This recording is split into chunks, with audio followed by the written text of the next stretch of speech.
Further, we will also promote overall economic prosperity and generation of employment through well thought out and structured sector-specific strategies in order to create an enabling environment in achieving the goal of accelerated economic development with inclusive growth. My government is aware that without proactiveness, hard and painstaking efforts, the process of growth and development cannot be achieved. My government also believes that if balanced and more inclusive growth is to be achieved, it must address the impeding challenges faced by the state and tread on the path of dynamism and innovative thought process.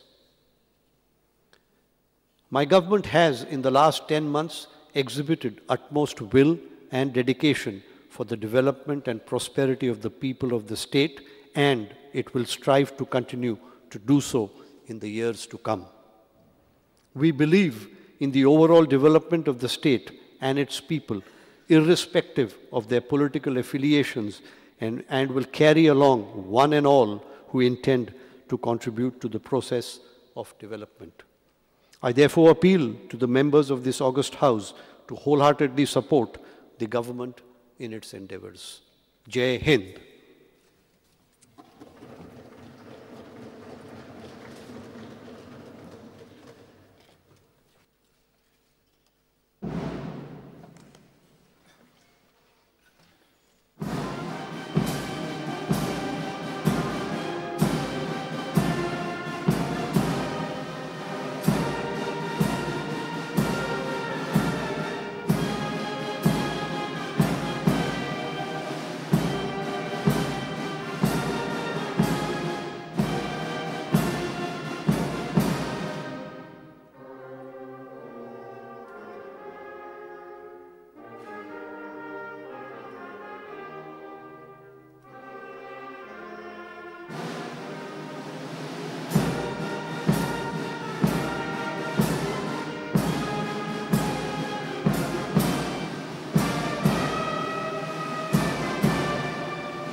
सभागृह दनपारच्या 2:30 मेरेन स्थगीत करता.